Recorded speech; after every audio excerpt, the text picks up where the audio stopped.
Assembly యొక్క సమావేశాలను live recording చేసేదాన్ని కాంట్రాక్ట్ ఇచ్చింది వైసీపీ ప్రభుత్వం.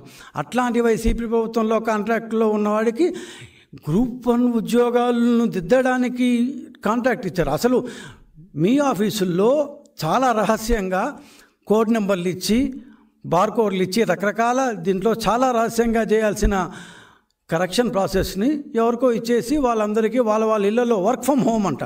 సో వర్క్ ఫ్రమ్ హోమ్ రూపంలో దిద్దిచ్చారు. ఎవరిని మార్కులు వేసుకున్నారో, ఏమేం చేసుకున్నారో దేవుడి కూడా. ఖచ్చితంగా అది లేకపోతే, పైనుంచి ఆదేశాలు లేకపోతే, మన వాళ్ళు ఉన్నారు వాళ్ళందరికీ మంచి జరగాలి, వాళ్ళకి ఉద్యోగాలు రావాలి అనేది లేకపోతే చేయాల్సిన అవసరమే లేదు.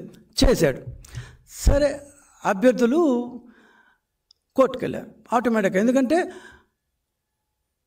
ఏపీపీఎస్సీ రూల్స్ ప్రకారం కావచ్చు, ఈ గ్రూప్ 1 దీంట్లో ఇచ్చిన ప్రాస్పెక్టస్ ప్రకారం కావచ్చు, వాల్యుయేషన్ అనేది మాన్యువల్గా చేయాలి. ఈయన డిజిటల్ అని చెప్పి ఎవరెవరు ఇళ్ళకి వాళ్ళకి పంపించేసి వాళ్ళని చేసేసి వాళ్ళ మార్కులు పంపిమన్నారు.